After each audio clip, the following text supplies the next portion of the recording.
Is that Second right? one. Second one? 2 years ago, missed last year, this year.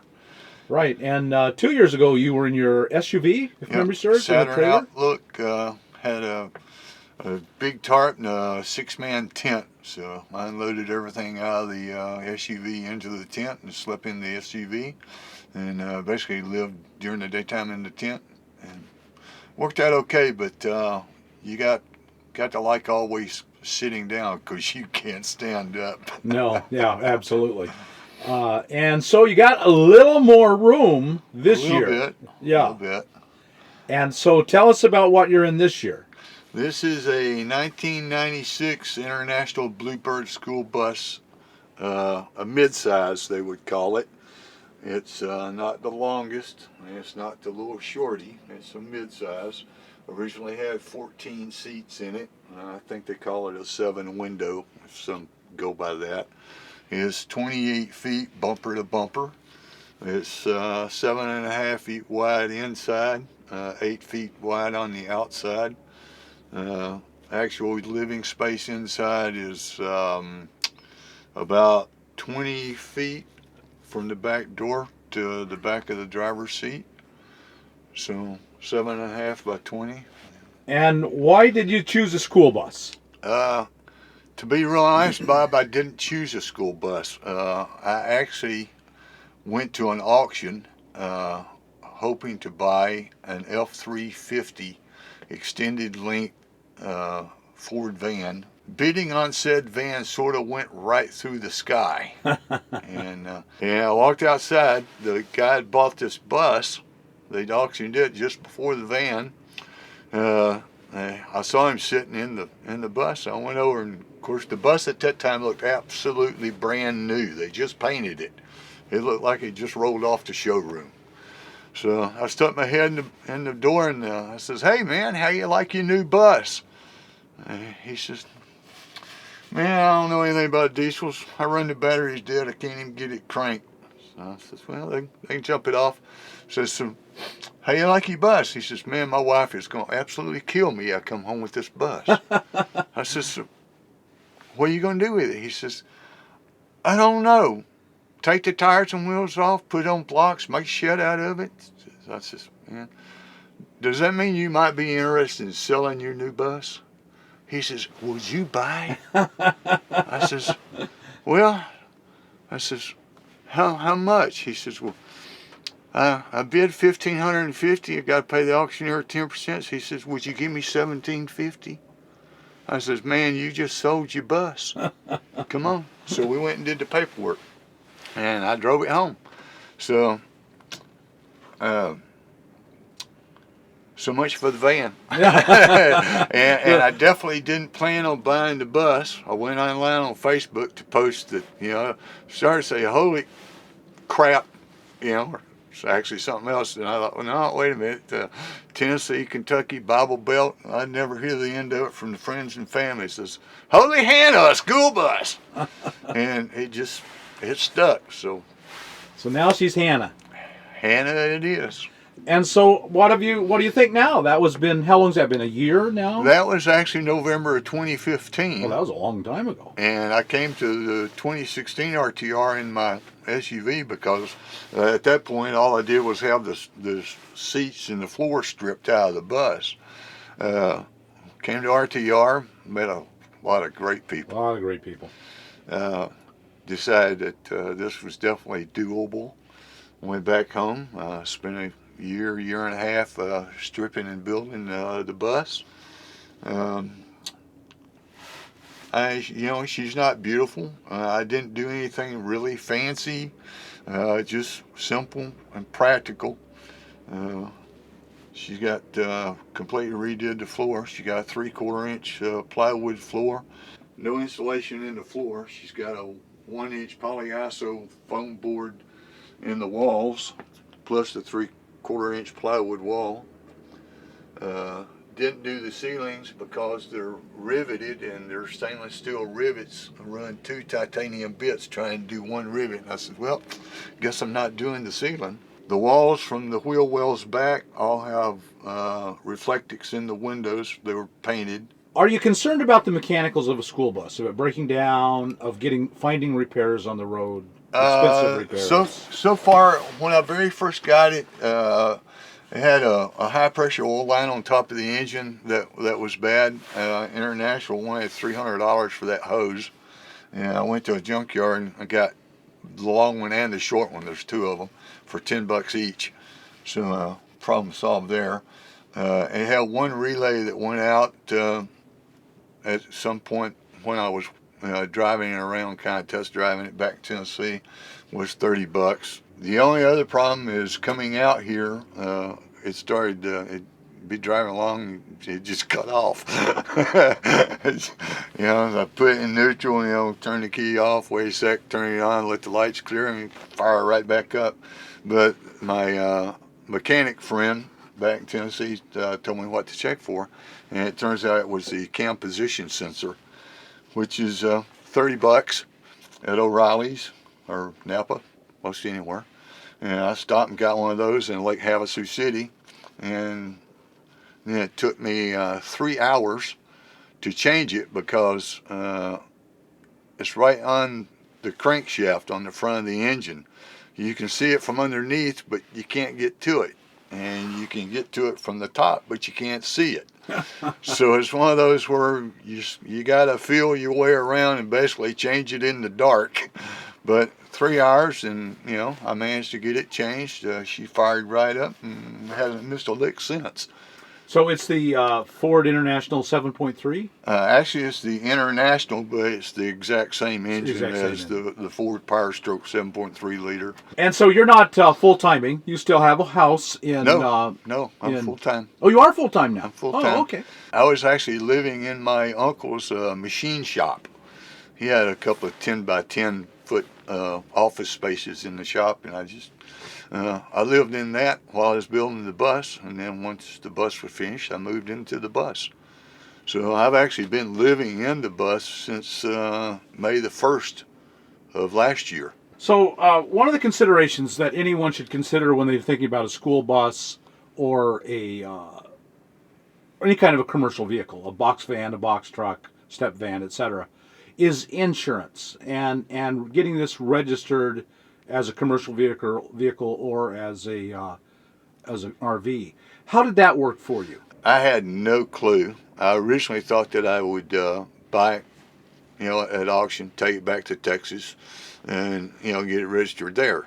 But Tennessee, and probably most states, you're required to register it in the state that you bought it, and then if you want to transfer it, then you can do that. And I'm sure that it's because they want to be sure and get their sales tax and license registration fees, etc., before they see you go bye-bye. Right. But I wound up going ahead and registering it in Tennessee, and it was nothing to it. I walked into the courthouse, laid the title down, and says, I'd like to register this, and can I register it as an RV or a motorhome? I says, well, the VIN is for a bus, but you can register it number of passengers. I says, 1, because I'm not going to have anybody except me in the bus. So 1 passenger. They says, okay. Now, how much weight? I said, well, it's like 9,600, empty.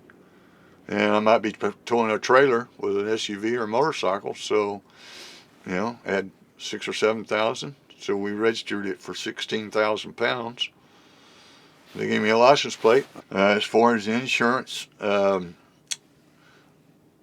my car and motorcycle are insured with Amica. So I called them. They said, no, we don't insure that kind of thing. So I said, okay. So somebody suggested State Farm. So I contacted State Farm there where I live in West Tennessee. And they said, sure, $53.08 a month, covered for, whatever you value the vehicle at. And so you were in Tennessee at the time. Right.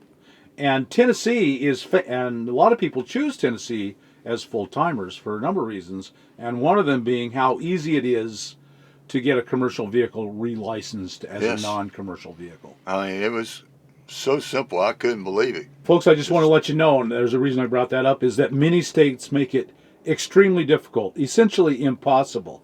So you want to consider that strongly before you buy a commercial. Now, Tennessee made it super easy and is famous for that. Many states make it very difficult. A few states essentially make it impossible. You cannot do it. So do your research before you make your purchase. Lay down your money. I would highly recommend avoiding states that have a vehicle inspection, like Texas. Right. Because when I contacted them, there were a lot of hoops to be jumped through to get qualified as an RV or motorhome, something other than a bus. That's just something to consider. Is before you consider any commercial vehicle, do your research on your state. Find out that it's easy to get it registered non-commercial and that you can get insurance. That's just take the time, know that for a fact, and then you'll be okay. David, would you mind showing us around your beautiful home? Well, when you come in the front door, since where I was, it was out in the country, so there wasn't any street lights to light it up. So right inside the door there is a little toggle switch, which activates a small string of LED lights directly above the door. So I used that, and then I later added a magnetic mounted LED light from Amazon, which was less than $6, right over your left shoulder there. Oh yeah. It's strictly a magnetic mount, and it works really great. Motion sensor detection. And right above that, I got a bunch of these little rheostats. Oh yeah. All these nice lights LED are light. LED. They come with a self-adhesive backing, wireless backup camera, which comes in really handy. Yes. Completely rewired everything under the control panel. Clearance lights, dome lights, front fog lights in the bumper, front spotlights up here behind the panel. I actually have two 3 million candle power Q-beam spotlights mounted up there for off-road situations. My great fear being somewhere and not being able to fix something, so I brought my tools with me. The bed is 1-inch square steel tubing to make the bed frame. It houses underneath are 6 tubs. It hinges 10 inches out from the wall, and you can actually raise it up to access the tubs underneath. LED lights again for the ceiling. Nice, really nice. Just standard dome lights. Kept 2 of them and wired to the batteries here, just so that, you know, a little night light so you get up, use the bathroom during the night. More rheostats. This is my electrical closet. I have 6 100-watt Renogy panels on the roof, so 600 watts of solar. Morningstar, TriStar, 30-amp charge controller. Used a lot of Blue Sea stuff, fuse blocks, switches. 3,000 watt, 6,000 peak inverter. This pigtail is so that I can have electrical. As I wired 120 all the way through, as well as 12 volt. I see that's a 3,000 watt pure sine, so that's a nice piece of equipment. So this is just 2 male plugs wired together so that it just completes the circuit, makes a hot 120. This is the exhaust for my tankless water heater, which is an EcoTemp. Those are really nice. This is, they make 2 lower models which are manual. This one is actually automatic. It's 55 degrees in the tank outside right now, but if I turn that on, it takes about 60 seconds to get to 104 degrees. So every shower I take is a very nice, comfortable 104 degrees. And you're not burning hardly any fuel. You turn it down, very little, and it's burning almost very nothing. little. And I see you're just using bags for your toilets. So do you have a black tank? No black tank. No I black didn't tank. want the hassle of a black tank. The 2-bag system in cat litter works fantastic Wave 8 Right. heater, a propane tank. And has that been big enough for you? Yeah, actually, there's a funny thing. A guy, you've probably never heard of this guy. A guy named Bob Wells. No. You know, suggested using just your Coleman stove, and when you're heating your water, you're heating the bus, Right. and it works great. Yes. 1,000-watt microwave. That's one reason for the big inverter. Yes. Winter 45 quart fridge. I only use it as a fridge, no frozen stuff. Right. Keep it set on 30, actually I think 36, no 38. It fluctuates 2 degrees above and below, but it stays 38 is cold enough. Another suggestion that I got from Bob is insulating Yes. real well. Water, by running water, just a spigot, 5-gallon can. I got 3 more of those underneath the sink. I have a blue 7-gallon Aquatainer square tank under there that the sink drains directly into.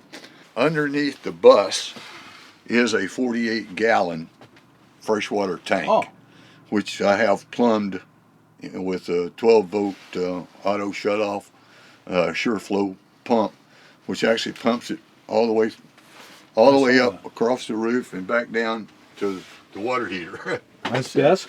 Nice place to just sit. Sit at your laptop. A very nice, comfortable office chair. Yeah. And when I'm traveling, I just everything gets There you go. locked down. Not going anywhere now. There it is.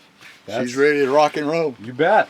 Beautiful home. Well, David, thank you so much for sharing your home with us. It's amazing. The money you have, you got it so cheap, and the bus, and then you had a little extra money, and you put it into your solar and your wonderful home. Really, really good. It's quite comfortable, actually. Very comfortable. You can live very comfortably in not a lot of space. Your home is small. Your backyard is enormous. Totally. Incomprehensibly big. Totally. Thanks so much, David. You're quite welcome. Thank you, Bob. Everyone, I hope you've got some really good ideas, some inspiration out of this. If you did, like us on YouTube, subscribe to the channel, and we'll talk to you later.